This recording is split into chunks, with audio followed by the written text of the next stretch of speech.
जय श्री कृष्ण। गीता अध्याय 9।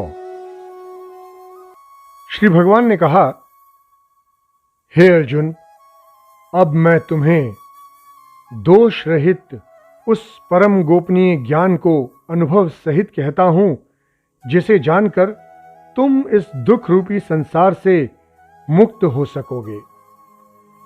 ये ज्ञान सभी विद्याओं का राजा, सभी गोपनीयों से भी अति गोपनीय, परम पवित्र, परम श्रेष्ठ है।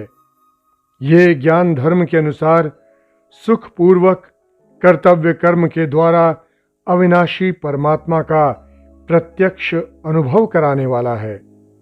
हे परंतप, इस धर्म के प्रति श्रद्धा न रखने वाले मनुष्य मुझे न प्राप्त होकर जन्म मृत्यु रूपी मार्ग से इस संसार में आते जाते रहते हैं। मेरे कारण ही ये सारा संसार दिखाई देता है और मैं ही इस संपूर्ण जगत में अदृश्य शक्ति रूप में सभी जगह स्थित हूँ।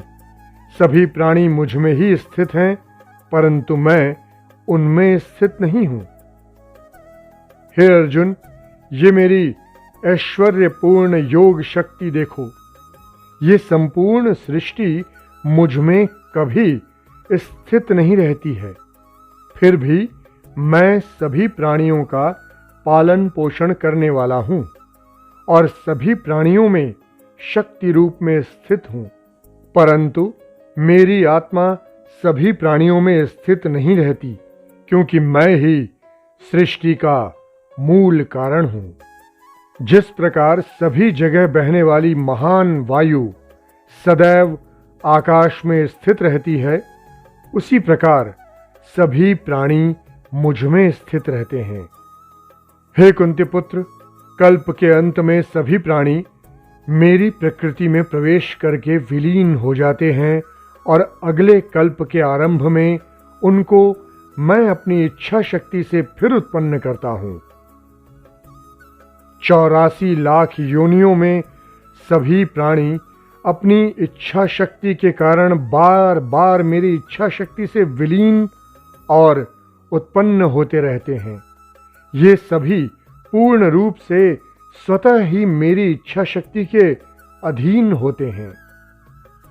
हे धनंजय, ये सभी कर्म मुझे बांध नहीं पाते हैं, क्योंकि मैं उन कार्यों में बिना किसी फल की इच्छा से उदासीन भाव में स्थित रहता हूं।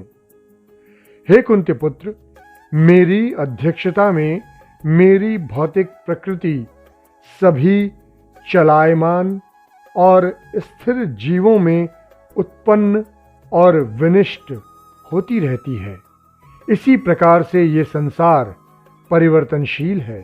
मूर्ख मनुष्य मुझे अपने ही समान निकृष्ट शरीर आधार वाला समझते हैं, इसीलिए वो सभी जीवात्माओं के परम ईश्वर वाले मेरे स्वभाव को नहीं समझ पाते हैं।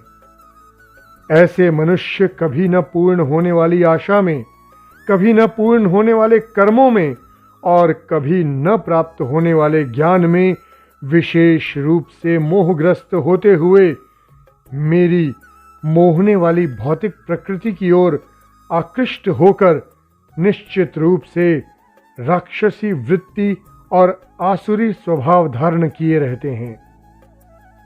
हे प्रथापुत्र, मोह से मुक्त हुए महापुरुष दैवीय स्वभाव को धारण करके मेरी शरण ग्रहण करते हैं और मुझको सभी जीवात्माओं का उद्गम जानकर अनन्य भाव से मुझ अविनाशी का स्मरण करते हैं।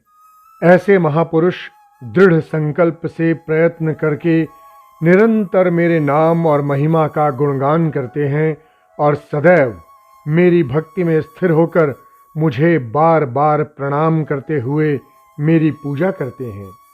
कुछ मनुष्य ज्ञान के अनुशीलन द्वारा यज्ञ करके, कुछ मनुष्य मुझे एक ही तत्व जानकर, कुछ मनुष्य अलग अलग तत्व जानकर अनेक विधियों से निश्चित रूप से मेरे विश्व स्वरूप की ही पूजा करते हैं।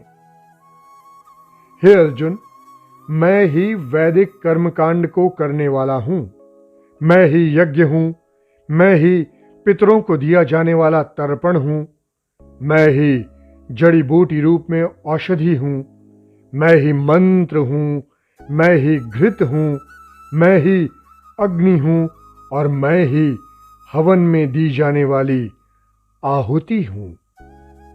इस संपूर्ण ब्रह्मांड का मैं ही पालन करने वाला पिता हूं। मैं ही उत्पन्न करने वाली माता हूं। मैं ही मूल स्रोत दादा हूं। मैं ही इसे धारण करने वाला हूं। मैं ही पवित्र करने वाला ओमकार शब्द से जानने योग्य हूं। मैं ही ऋग्वेद, सामवेद और यजुर्वेद हूं।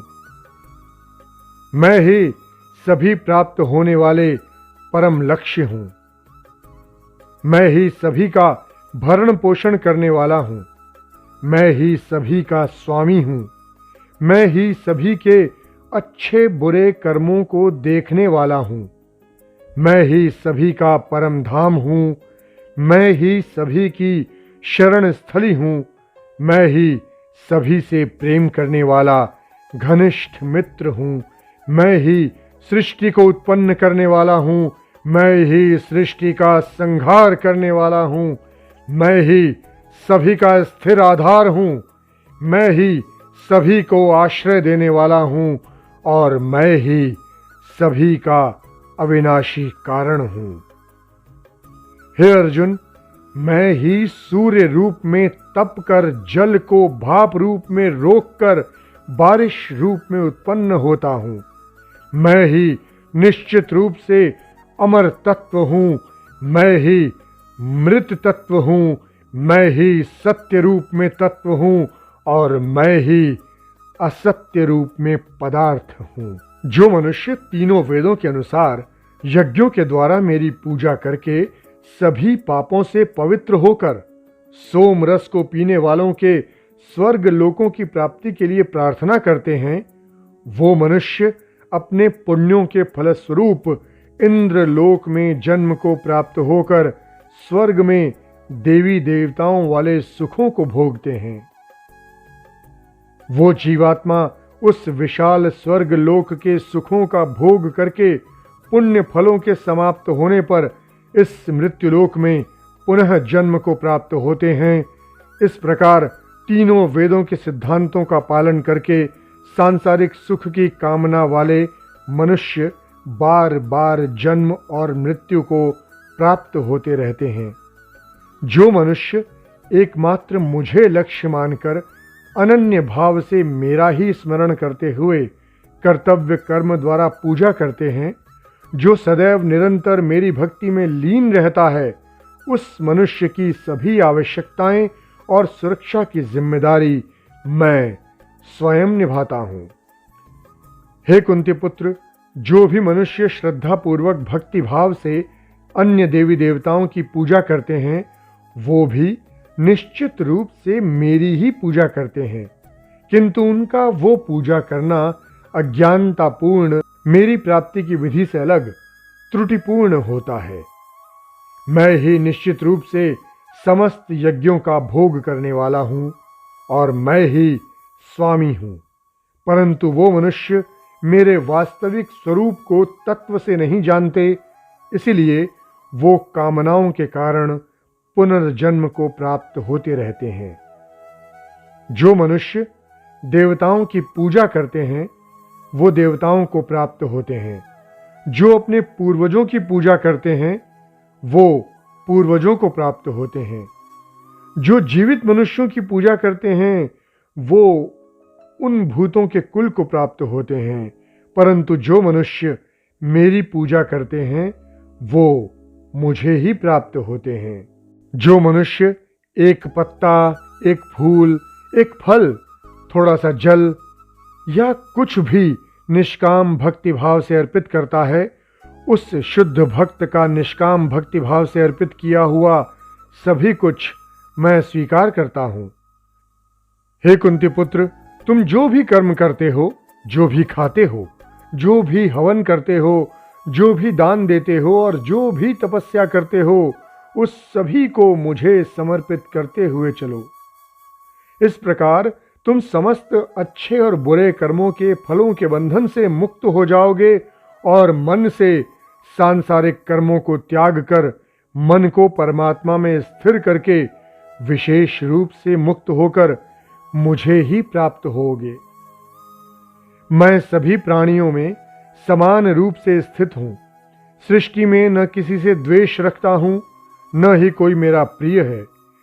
परंतु जो मनुष्य शुद्ध भक्ति भाव से मेरा स्मरण करता है, वो मुझ में स्थित रहता है और मैं भी निश्चित रूप से उसमें स्थित रहता हूं।